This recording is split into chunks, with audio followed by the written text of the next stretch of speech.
really quite very much.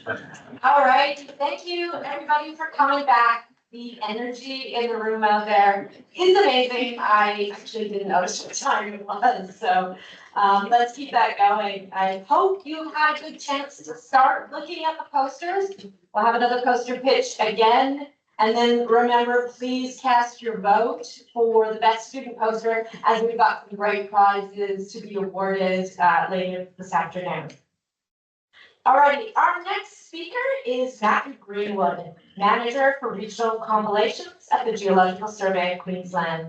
Matthew joined GSQ in 2010 as a geoscience modeler and geophysicist, before moving into his current role where he leads a diverse group of geoscientists focused on collection of new regional scale geological and geophysical data sets, including their integration into existing data sets to provide a more complete understanding of Queensland's resources potential.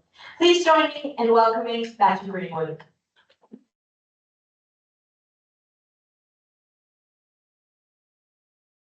Thank you very much. Firstly, I'd like to acknowledge that this presentation is a combination of effort across the Minerals Geoscience team.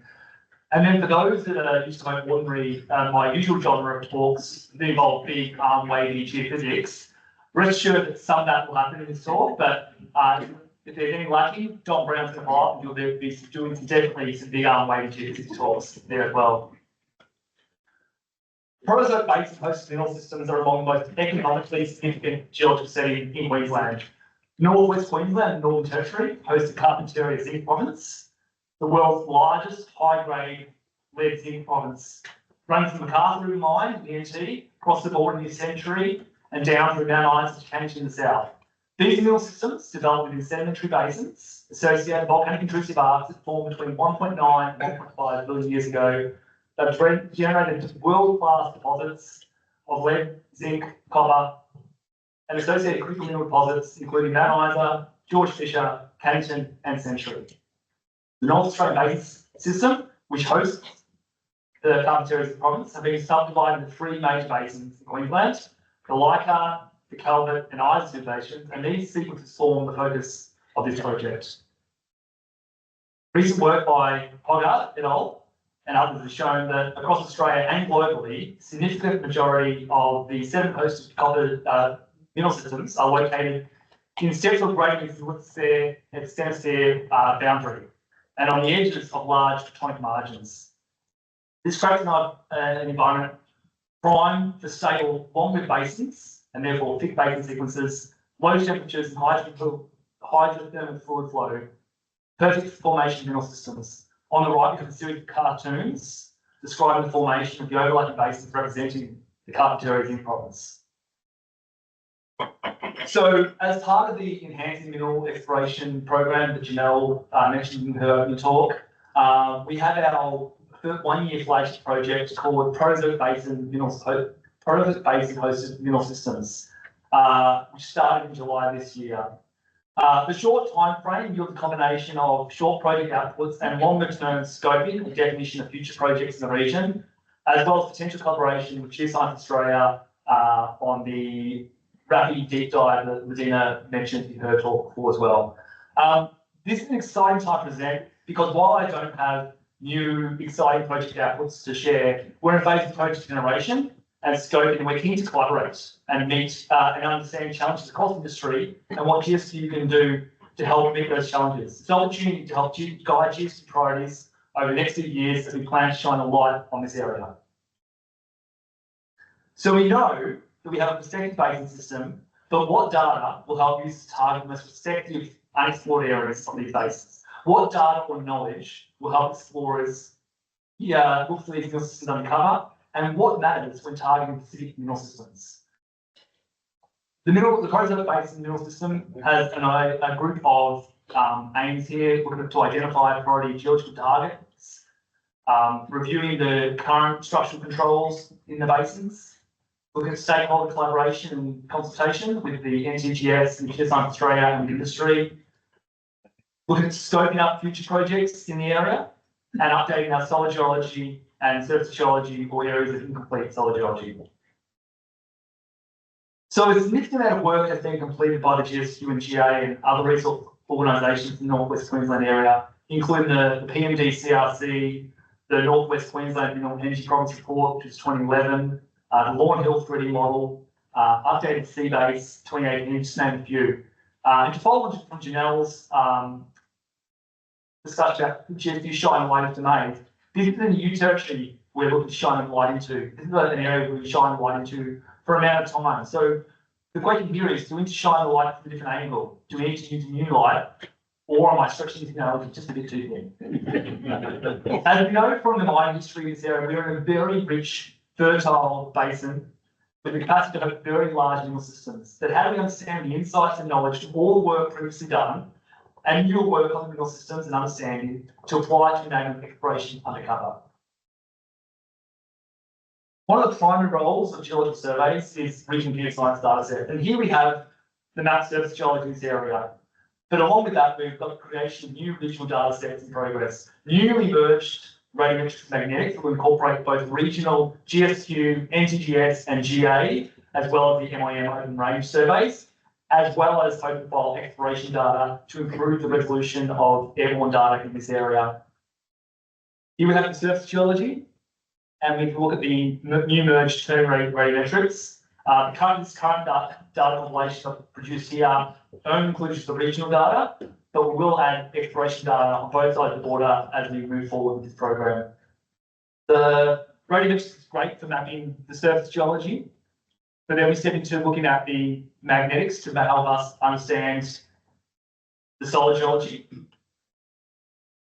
And then the gravity, which is also an effective tool for mapping geology undercover and understanding basin thickness, but it's long been the forgotten regional data set.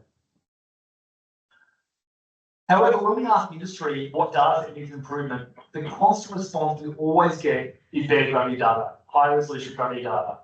Gravity is a great tool for exploring for lead zinc systems where we don't have major magnetic anomalies. It's also very useful for exploring for ISCG and ISCG systems and for mapping the thickness of sedimentary basins and geology undercover. However, as we move from a 2 to 4 kilometre station space we regularly get for gravity, we encounter significantly more stations. As an example, going from 4 kilometre to 1 kilometre gravity isn't just a 1 to 4 increase of line spacing, but a 1 to 16 in terms of gravity station we need to collect. The most recent gravity data produced by Geoscience Australia in 2019, here is our image from North West Queensland, has an approximately 460 metre cell size. Across the nation, it's a compilation of GSQ and GA sites, research and academic data, as well as open file exploration data.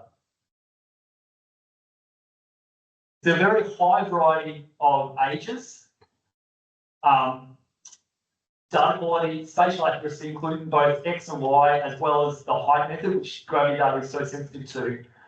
And the current gridding methodology is a compromise in data quality and coverage, and mostly undersamples the area where we have the highest resolution gravity data coverage. To step back a bit, last year we released 2 new airborne gravity radiometry surveys in the Edwidge area and the Blackwall area in collaboration with Geoscience Australia, as well as the Kenobi airborne gravity radiometry survey a couple of years before that. And we're looking to see how we can use these airborne gravity radiometry surveys to improve the regional gravity.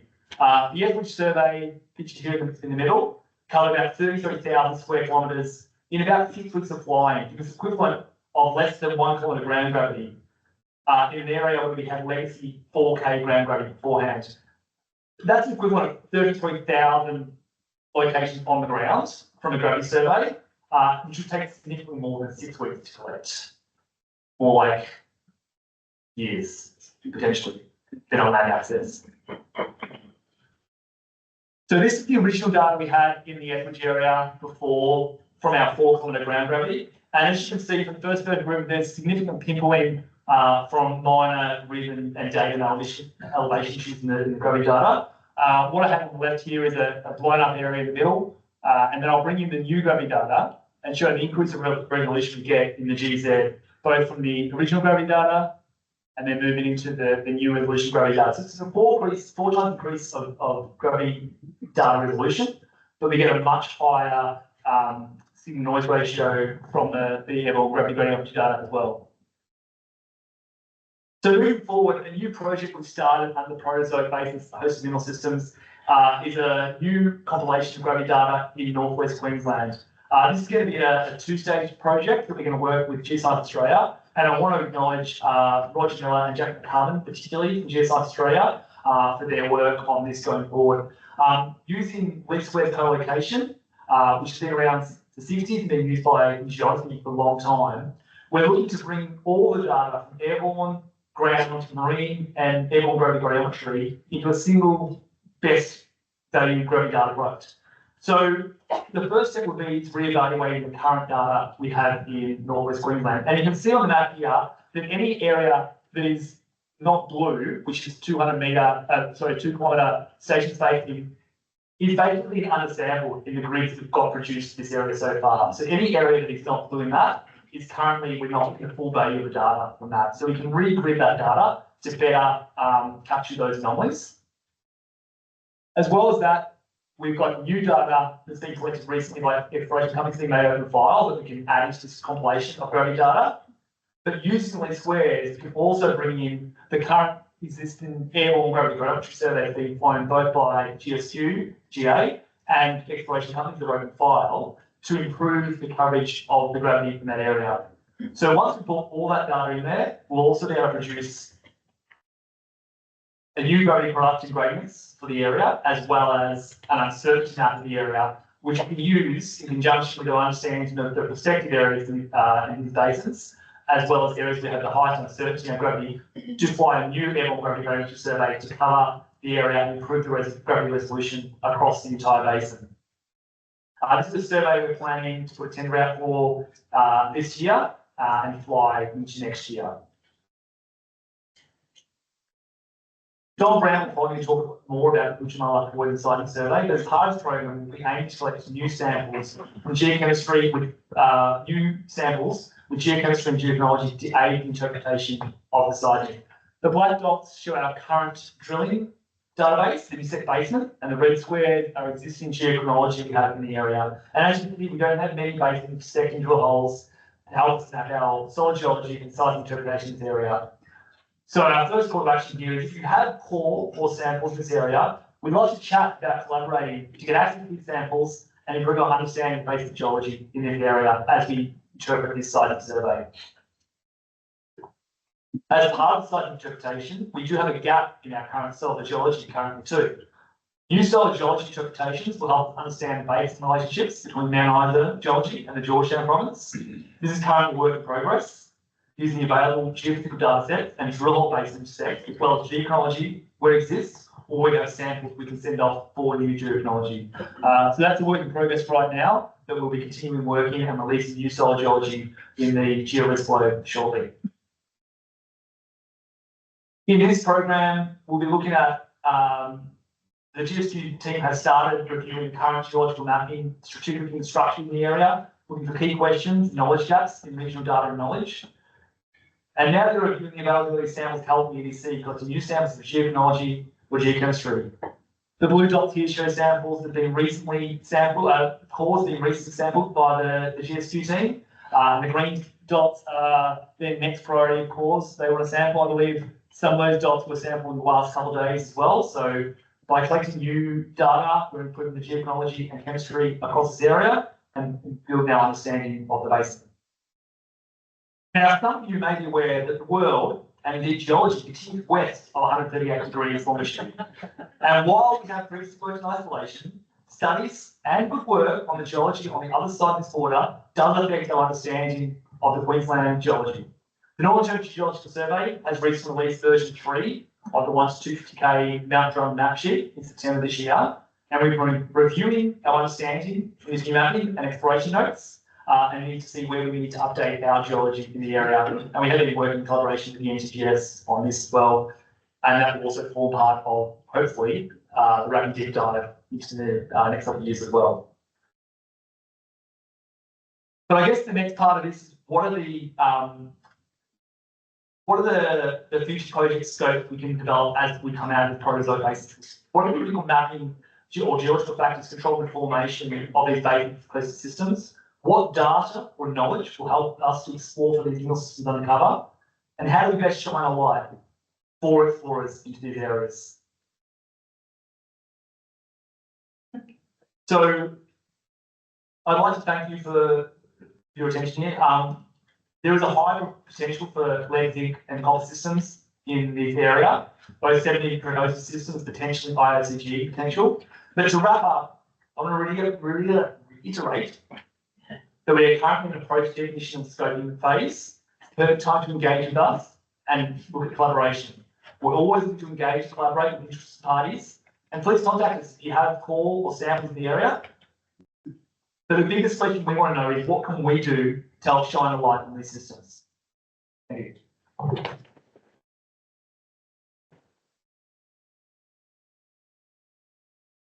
Wonderful, thank you, Matt. Are there any questions?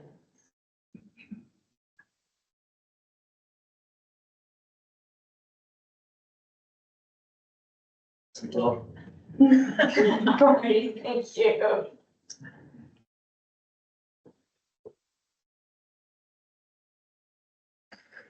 Next, I would like to introduce Dominic Brown as our principal geophysicist within GSQ.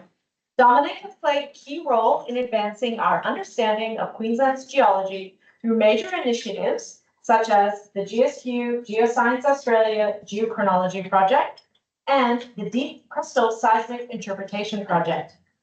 His expertise lie in integrating seismic, geophysical, and geochemical data to unravel complex structures within the Earth's crust.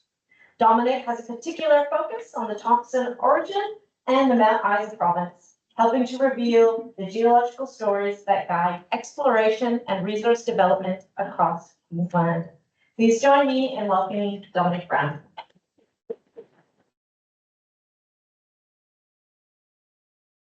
Good morning. I'm going to talk about the recently completed Croydon-Boodjamulla Deep Crustal Seismic Survey in collaboration with Geoscience Australia, which thanks to Northern Portion and the Mount Isa province through the rest of the Crustal Seismic Network. You might recognise this slide that Matt stole off me.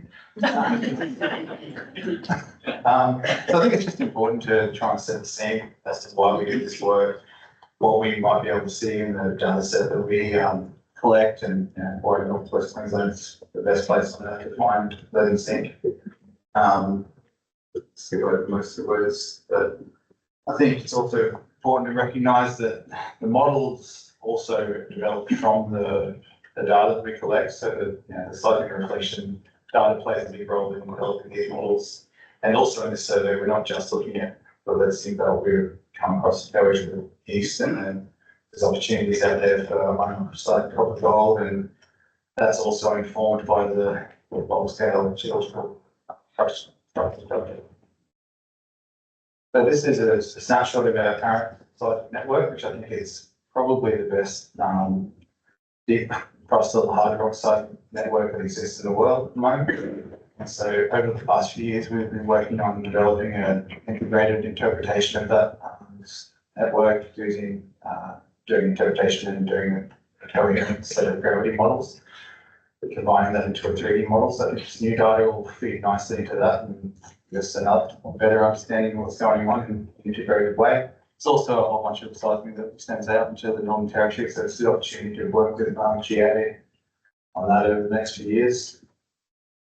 Into the survey we just collected, we've collected Terex, collected 841 kilometres of seismic along 3 lines, which extends from Croydon across the Long Hill, and the third line which extends from Birmingham down towards Camberwell. Survey is designed to use existing road networks and join up the network of lines that we showed before. And so we're to interrogate the relationship between the Etheridge province and Mount Colin, and also have a look at how the undercover part of the Murphy Inlier impacts the development of the proterozoic basin that sit on top of it. There's some innovation in this survey. We do this a little bit differently than other seismic surveys, or the crustal seismic surveys that we've done in the past. It's a dual mode survey, so we run it during night time. We collect deep crustal survey, some deep crustal seismic, and then through the daytime we come back and collect a shorter shot, less low power survey, which is more robust to the traditional seismic survey. GA has, on the 8 of the Crustal seismic, used a nighttime acquisition method, but as far as we know, the dual mode has been reviewed for. So for the layout of the survey, it's up to 44 kilometres of nodes laid out and at 10-metre intervals using 3 62,000-pound life-size trucks for deep shot. And the nodes are laid out and left out using the same layout for both methods. The nighttime acquisition, we use shots every 40 metres, and there's 2,400 active nodes for 24 kilometre spread, using a 24-second load well, 20-second viable load well sweep with a 20-second recording time. Demonstration of the shallow survey versus the deep one. You can see this even on the field stack that's doing a better job to reduce a lot of those features which are within the reach of drill rigs from the surface. So basically the difference is this uses one truck source, 800 active nodes and an 8-second sweep for a 6-second record time. That's looking quite good so far. And the third bonus data that we collected is the passive data. So the nodes generally set out for about 24 hours recorded. So all that data has been saved and it will allow us to do something with energy noise tomography. This image down below is something that's from work that Biogenic completed for us using a survey that's set out for months. So we won't get something with that magnitude, but interesting to see what we can do with that data. Just set the scene a little bit and set through the side lines to show what we can see on the field stack. So just we come across from the east here, we come from the Ethridge province at Croydon, across a major crustal structure, which is the northern extension of the Nyakecho signature, and then into the Mount Isa block. And on the north-south line, we cross into the Murphy Inlier, which is the basin to the Calvin Isa basin up in that part of the world. So it'll be interesting to see how that affects the basin and the overlying basins.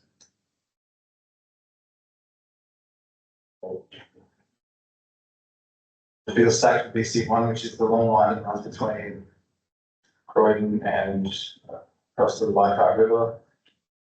It's interesting, it shows some remote host to the east, on the eastern side, and becomes more diffuse on the western side. And you can see some indications of the relatively unformed carbon isocyclic base and sediments sitting in the top part of the western and central part of the line. It's changing versions from easterly dipping, eastern side to westerly dipping in the western side. And you can see some Asia crustal penetrating structures and develop underneath some of those super basins, or the upper super basin sequences, and obviously the carbonate basin sitting on top. And I've just put a comparison from the eastern end of the western of CF1 and NW1. So there's some lines that run bleed to it. They both image the Nyakecho suture, which separates the Mount Isa province from the mineral and Ethridge province to the east. So it'll be interesting to see how that compares, and then we'll have a 3-point model of that in the northern part of the Mount Isa province. This is the BC2 field stack. So this is the central line that connects to 24 ways across the long hill. So it forms part of a series of lines that form sort of 5 different lines in a series, the sort of sequence that come all the way out from CF3, which extends from Wheaton across to Boulia, and then the 94 line in the centre, and 6 down south. But it gives us a good look at the distribution of the major crustal blocks throughout the Mount Isa Inlier and northern Nyakecho area. You got to understand some of the relationships and maybe even show structures on that. Also, not the usage of depth. Well, it probably won't much to give usage of depth. That'll be it might be the total. And then BC3, this is a north-south line that we're going between Burtown down towards Camberwell, designed to interrogate the gold crust, which is the tenant and Burtown layer of the gold part of the line. And then it will also cross part of the mooring platform and the turnover range fault. So at the moment, there's not much to see on the field stack, so I think it's going to be quite a challenging line to process. This line was in a lot of our cropping area, and there's going to be a lot of variability in velocities that we have to deal with. But yeah, I think it'll be interesting when we come to the end of it. It's got some parallel. There's a parallel line in SN5 in the Northern Territory, which I've shown there at the top, which is sort of 200 kilometres away to the west, but I think it's going to provide an interesting control comparison on what's happening up there. So what are we going to do? Matt told me goes very little, but we're going to go in and do a bunch of geochronology sampling, and hopefully that'll support the development of some ideas here, give us some control points on it. So the field operations have been completed. The raw data is looking to be released on the 15th of December. Process data will be October 2026. We need to have a workshop at Discover in Cairns next year, and also probably on something at recruitment. Yeah, we're identifying some concealed proterozoic depot centers and hopefully refine the overall crustal structure. Thanks.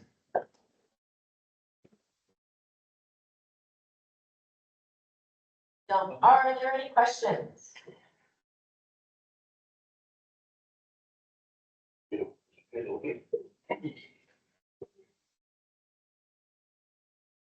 All right, thank you.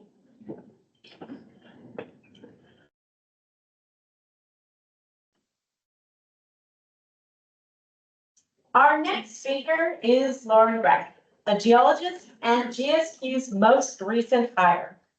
Lauren holds a Bachelor of Geology with honors from James Cook University and a Master's of Ore Deposits Geology from the University of Western Australia.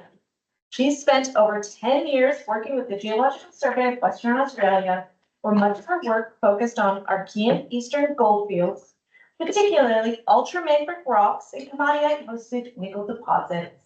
Today, Lauren will be presenting on Porphyry fertility in the New England Orogen, sharing insights into the processes and controls of mineralization in this important region. Please join me in welcoming Lauren Grech.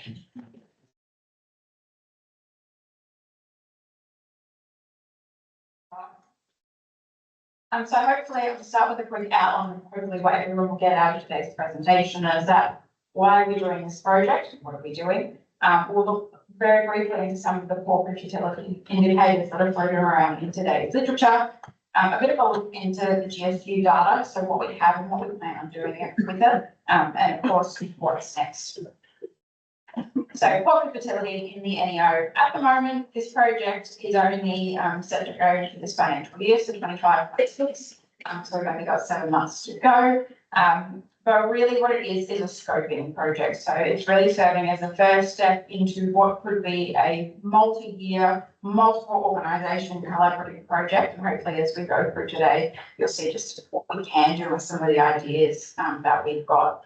But really our goals for this financial year, the first of all is to compile our existing whole rock geochem data and our geochronology to identify what we need to start doing these fertility assessments and to really understand what is missing.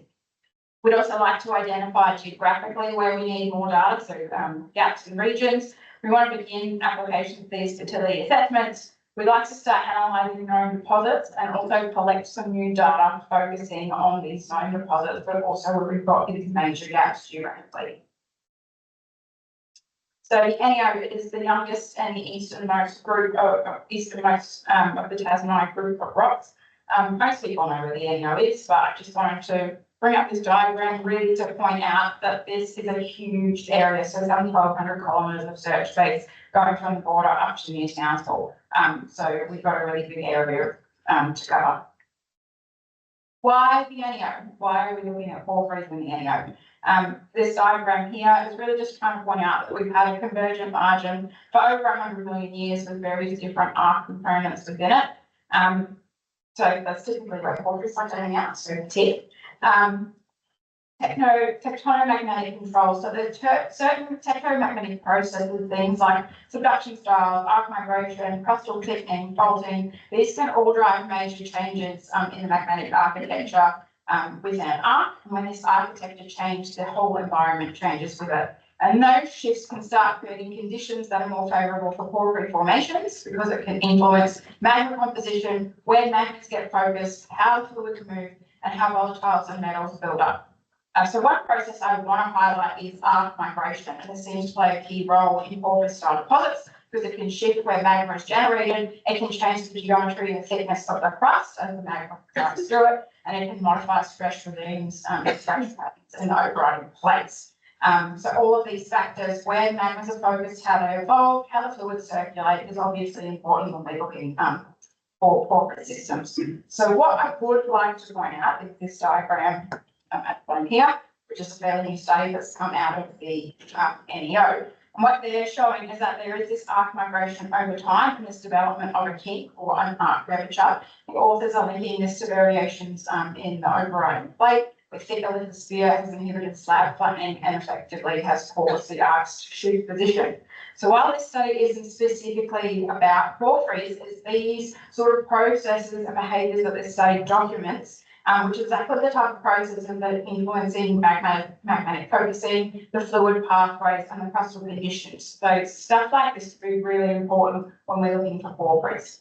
So another tip for us. Another reason we've had lots of episodic magmatism with breaks, and this is important because it can recharge the magma chambers, it can allow accumulation of volatiles, metals, and fluid buildup, and different magmatic pulses are driving crustal fracturing and fluid release. And again, there's some new studies that have come out. There's been old stuff done on iron dating and potassium ion dating, which is fine. But uranium-led geochronology allows us to date the magmatic crystallization a lot more accurately. When you really start seeing these nice pulses, I guess, these bright sphere, which again, tick for porphyries. So from a large point of view, tectonic setting, yes, theoretically we should be seeing porphyries in the NEO, and we do. This is just a diagram from our mineral occurrence database. And what I would point out is or should I say, the lack of red dots or red triangles here, which represent large porphyry deposits. So most of them are in yellow, which they're very small. And I guess part of this project is to understand why. Where are the porphyry deposits? Are they not there? And if they're not there, why are they not there? Are they there, but we just haven't found them yet? And we're all hoping that that's the case. Have they been eroded? Is age got anything to do with prospectivity of porphyries? And have we got just the right flavour of magmatism, I should say, the composition rather? But do we have high oxidized magmas? And coming back to that, a few studies have been done that think that the composition is potentially linked to age, so that is important as well. Bigger question, so there's been a lot of work done by Horton in the 80s, but there's also some new recent studies that have come out around all these different fertility indicators. So we want to know, do they apply in the NEO? They do, great. If they don't, why not? Are there any NEO-specific indicators that we can come up with or use? And can we refine tectonic models and the knowledge of the distribution of magmatism in the NEO to better predict where we might find these porphyry deposits? So very quickly, just touching on some of the indicators that are in literature. So a lot of people have been using mineral chemistry, particularly zircons and apatites, because they're resistant to alteration and weathering. So this diagram here just shows European anomalies. So this is a study done by GSWA. I will note the age here is the rocks are quite older than what we have over here. But the pinks represent fertile, intrusive sweeps. The greens and the blues are in what they're classifying as infertile sweeps. And they've also plotted up Phanerozoic examples. So this European anomaly over 0.4 seems to be the magic number of what we're looking for something that would be considered fertile. And I like this diagram because it is showing that different rocks, different ages, it can all be applied in something like this. As I mentioned, apatite is also used quite a lot, and there's just been a study out of UQ that's looking at plagiarism, so it's quite exciting. Whole rock geochemistry, so this is being used as well this is certainly not an exhaustive list, but these particular ratios here and what in literature, what they're really looking for is if we have high-risk oxidized magnetism. So that's the main key point to take from this. I won't explain the top diagram, but the one down the bottom here, this is from North Parts, and they had a lack of larger zircons that they could use for mineral geochemistry. So they pivoted and started to use whole rock. So this is just zirconium and yttrium. And they've come up here with this fertility field. Again, what's nice about this diagram, so the different symbols, again, are global examples. So not just small part samples, but from globally, you can see that they fit into this field. So it'd be interesting to see if we plot stuff from the NO where they would sit in relation to this. I'll just jump back to mineral geochemistry. So this is zircon, this is cerium anomalies. This study over here, so this is from the Delamere in Orogen, so an older part of the Tasmanides. And you can see that they're pointing out the cerium anomaly really nicely in their fertile rocks. So that's great. However, if we jump back to the WA study, and they are different diagrams, so not quite comparing apples, but it's just a big old mess. So they seem to think that there's an overlap. So with high oxidation, you get an increase of cerium. With high water, you get a decrease of cerium. So it's showing these overlap patterns. So this is an example where it may not work. So just a bit of trial and error, really. So GSQ data. So we're starting to look at where we have geochronology. So here's just a map of just intrusive suites, different colours for the different intrusive rocks. I've just made them pink now and then plotted all the uranium, lead, zircon data that we have. And if you look at that, like, yeah, you know, pretty good data set, nice and healthy. But then if we start just applying the points to match units, so that's in red, the intrusive suites that we haven't aged for, it's looking not so healthy. So already we can see some gaps where we need to go and start collecting data. And of course, it's always nice to have data, but I guess the real question that we're trying to understand is how understand migration better and the timing of magnetism. So that's the sole purpose of going out and getting this geochem data. In terms of whole rock geochem, again, it looks pretty nice and like this. So this is GFQ data, university data, Amira project data. We have nearly 9,000 samples, so that's pretty good. However, I go and do a first class data clean. I've halved that, so not so healthy looking. And we can see these huge gaps. So what I've done in this clean, and I could take it further if we needed to, is basically take out anything with a really high silica value, anything that doesn't have major element oxide chemistry, and anything with an unusually high or low major element chemistry total. So taking that out, and we can clean that up further if we need to. We probably will. So going back to our key goals for 25-26, so we've collated the known data, we just need a little bit more of a cleanup. We're starting to assess gaps of where we have it and where we need to go. So there's a quite a big obvious one up here near Bowen, and little bits and pieces here for both geochem and geochron. So that's different. What we now would like to start doing is applying known fertility indicators to the data that we have and seeing if it could potentially work. And we'd also like to start collecting samples from known porphyry deposits in the NEO, apply these known fertility indicators to see if they work, and then potentially come up with some other indicators that could be NEO specific.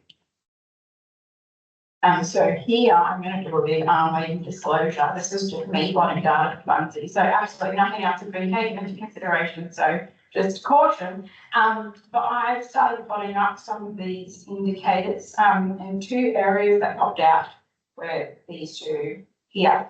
So this particular example here with my laser pointer is we've got quite a lot of samples that suggest that there's some sort of oxidized magnetism that's going on, which is really good. But what is odd is that it doesn't necessarily point towards high-risk magnetism. And the two usually go hand in hand. So that's a little bit weird. Is there some sort of geologic trickery going on?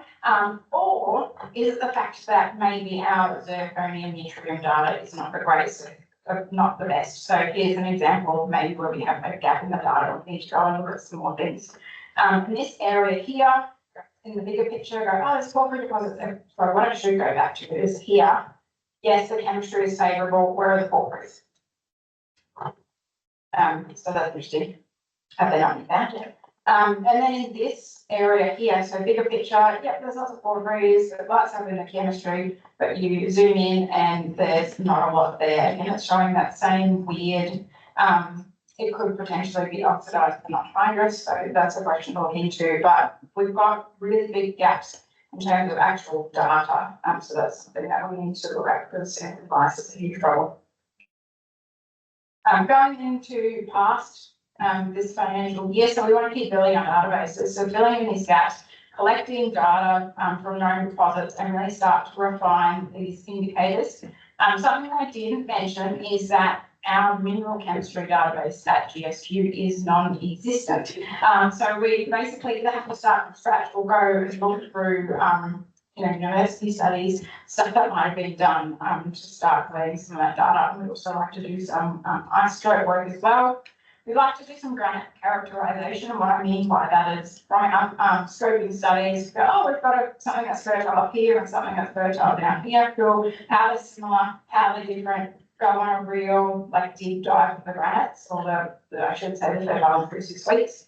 PT estimates is very important looking at porphyries, so we like to look at the preservation potential of the area, look at the level of erosion, and then potentially also apply a mineral systems approach to this as well. That being that all mineral systems have key critical ingredients or components that you need to form a mineral system. If you don't have one, you game over. How would we go and target or map certain things that would suggest that those key critical processes have occurred? So that's something else that we could also do. So I will leave it at that, but what I would like to end on is that if anyone has a porphyry deposit in the NEO, or you have drill holes that go through some really nice and intrusive suites, or any ideas at all, please contact us, come and see me at lunch, send me an email. As Matt and Noel said, we would like to know what you guys want, so please come and have a chat.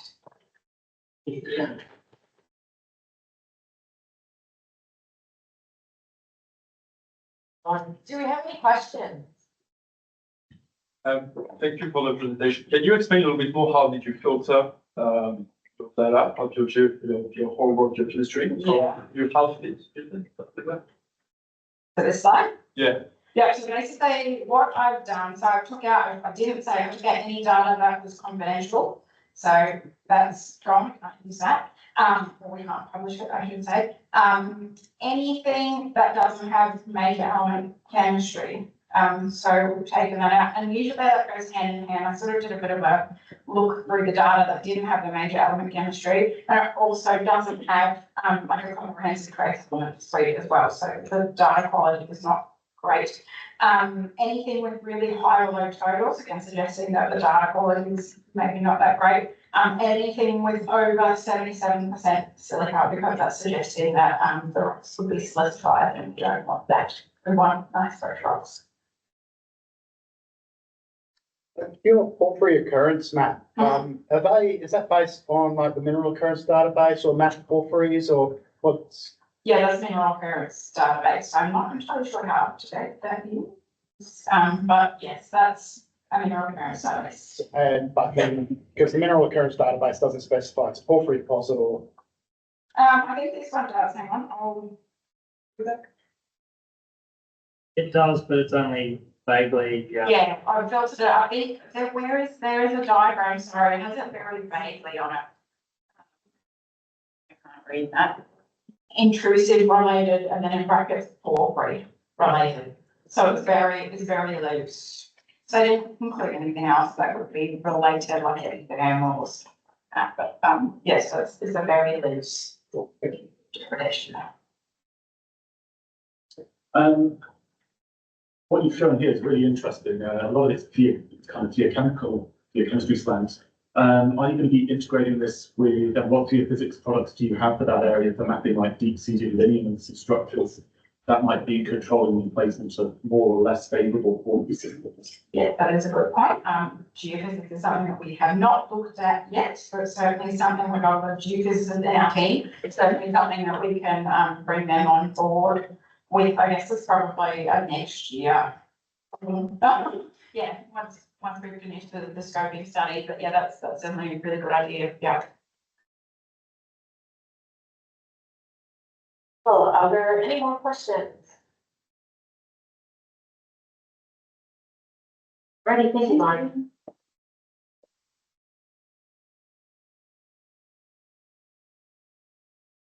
Okay, we're gonna take another pivot and go back to our student and early career researcher poster pitches. So can I ask those that are presenting in the second session to please come up to the side of the stage?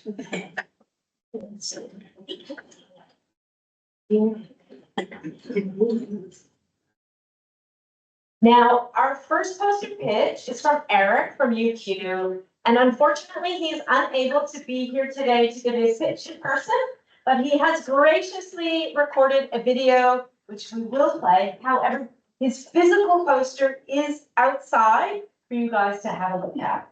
So again, I'm not going to introduce all of the individual presenters today, but again, if you have questions, please go and find them at their posters outside afterwards. And remember, we are giving out prizes for the best student poster, so please make sure you have a look at them.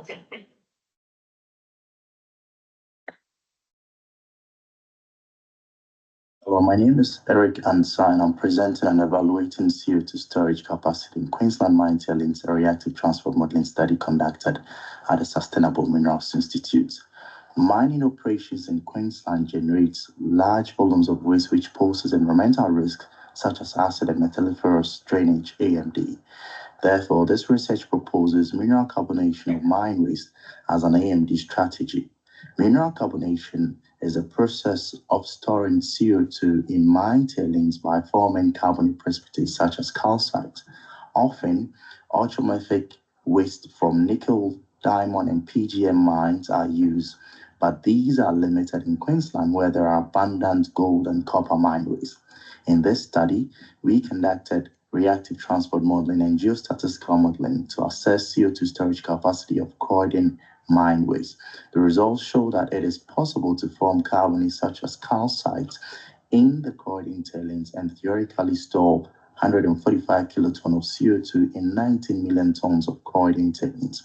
We're currently conducting flow-through experiments to validate this. If successful, we would like to apply this methodology across other tailings and mine waste in Queensland. This research was ably funded by UQ's Resourcing Decarbonization Grant under Associate Professor Stephen Micklewith. Thank you.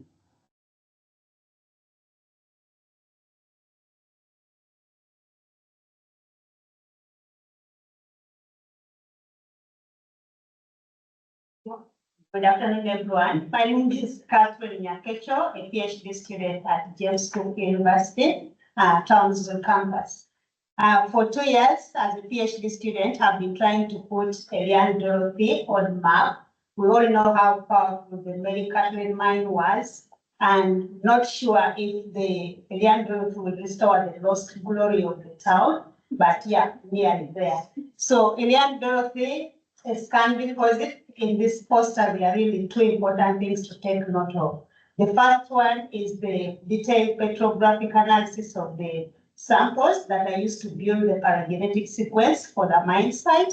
And then the second thing we did is the trace element geochemistry analysis for the sulphides, the main copper, cobalt sulphides, pyrite, pyrrhotite, and chalcopyrite. And the results are really interesting. The two things are related. The different phases of mineral formation, first of all are aimed at finding which of the phases are rich in the copper, cobalt that we find in.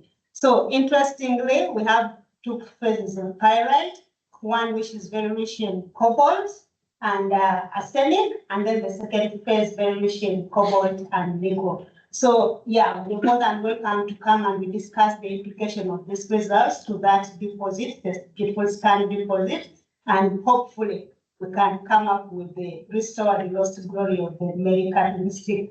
Thank you.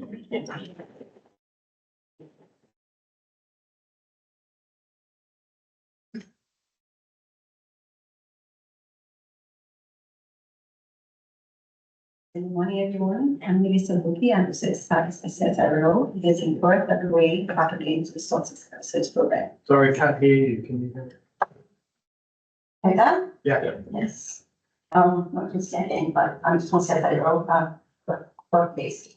So this morning, I'm just here to tell you that as part of the GSQ Sensory Hydrogen Perspectivity study, we are looking into the advanced analytical techniques to study legacy cores, try to characterize and test these rocks from the chosen for different formations across Queensland for 3 areas of interest, so Mount Isa, Adelaide, and Bassara. So the idea is that try to look into high migration of fluids, specifically hydrogen, existing cores, and also to look into the present day sedation potential of these rocks for natural hydrogen. By doing this analysis, our intent, our main goal is to try to increase the current data set that we have for natural hydrogen, and also to try to understand some elements of the natural hydrogen systems, if there is any hazards in this, and we can try to understand a bit further. We just finished our book rock crushing now. We just have also finalizing rock geochemistry and looking into our association, because those spots are very hard to look into the data.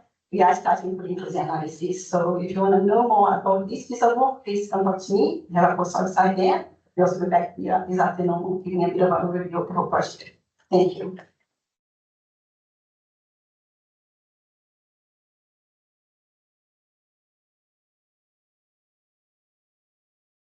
Hello, my name is Joshua Irving. I'm a PhD student from Monash University. I'm in my PhD. So I'm looking at using machine learning and unsupervised machine learning at clustering geophysical data from the Kennedy News province, which is in northeast Queensland. So the philosophy behind this is basically with geological maps. They're very helpful, they're very useful, we always use them. But how good is a geological map when it's covered, when the geology is covered by sediments and vegetation? And that's why we will then look at things like geophysics. So, but the problem with geophysics is it's very interpretative based and subject to bias. So if we can use a way to cluster geophysics data to help provide better geophysical interpretations that are not as subject to bias. So that's the kind of philosophy behind this. Another thing that we've been doing is using convolution filters. When you just cluster the geophysics, it's the textures by the tilt derivative and the vertical derivatives highly influence like the noise in the clusters. So we can use we've been using the convolution filter, which basically calculates the mode of like a 3x3 or 11x11 square to then use to help better reduce the noise. So yeah, if you've got any questions, just feel free to ask. Thanks.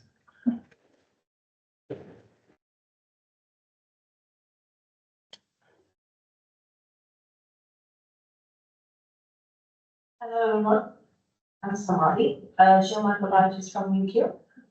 So, can microbes sort rare elements? The answer is yes, and here's how we proved it. The Mary Kathleen mine tailings were found to have water-soluble rare elements like platinum, cerium, neodymium, and praseodymium. Critical metals needed for clean energy, but notoriously hard to separate once they're in the solution. Our approach was simple. We washed the tailings, collected the re-rich leachate, fed it to a cyanobacteria, sun-releasing bacteria biofilm collected from the mine site. Over the next 6 months, we saw something incredible.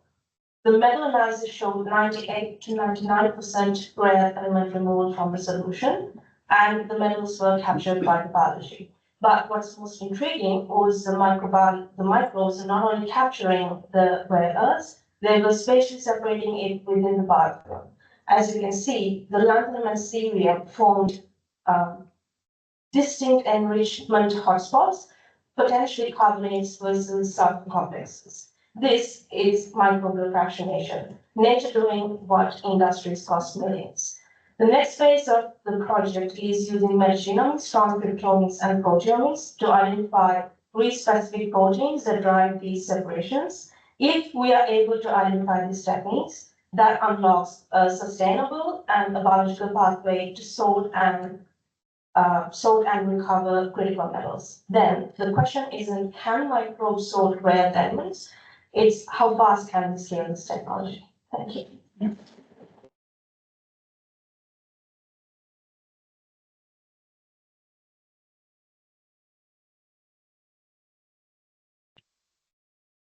Hello, I'm Gabriel. I'm a PhD student at NW University. My poster will be featuring some developments of my current research, which is related to understanding the distribution of cobalt and nickel in ISCG deposits in Mount and the results, they show that not only understanding the distribution of these elements, but correlating them with the distribution of the sulphides itself and other features like mineral association and textural features can be useful to get insights into the formation of the system.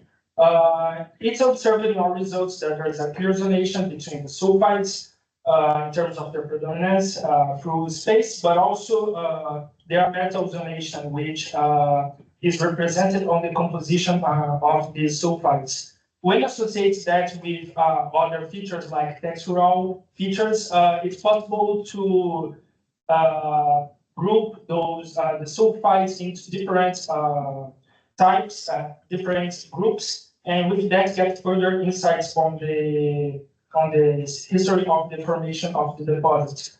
And all that together allow us to identify to better constrain the story of the deposit and understand the complex formation of this deposit and get to trace its formation.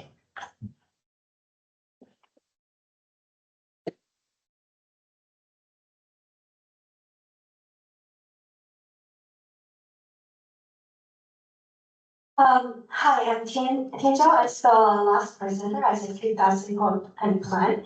So I'm in a very ending stage of my PhD. So actually what I'm doing is studying the partition coefficient among the accessory minerals. I'm mainly focused on the zircon and titanite.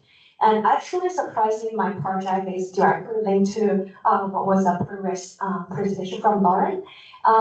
What I'm doing is try to, so once you collect samples and you separate zircon, separate titanite, monazite, a lot of accessory minerals, then you got your geochemistry and geochemistry data.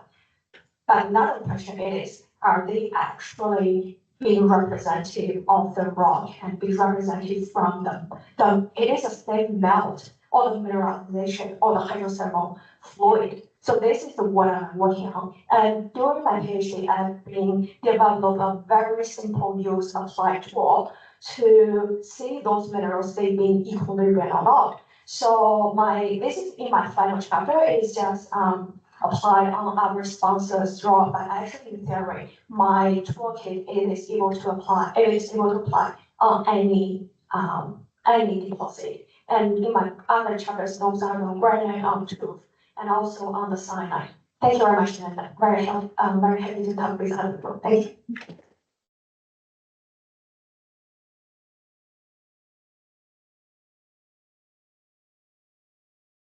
Wow, that was really wonderful. So remember, we are going to be awarding some prizes. So during the lunch break, please make sure you look around, engage with the poster presenters, and then please vote for your favorite poster. All right. Just before we break for lunch, I wanted to let everybody know that tomorrow in this very room, we are going to be holding the Generative AI Tool Workshop. It's starting at 9:30 and runs until 12:30. And there are still spots available if you were interested in registering. We also are holding our core workshop tomorrow and Friday out at a Zealmere location. And there is still spots available on the Friday if you are interested. So there are a couple of QR codes that should be floating around outside. If you are interested, please make sure you register. Alrighty, that concludes our morning session. So we will now break for lunch and we'll be back here by 1:45. Thank you.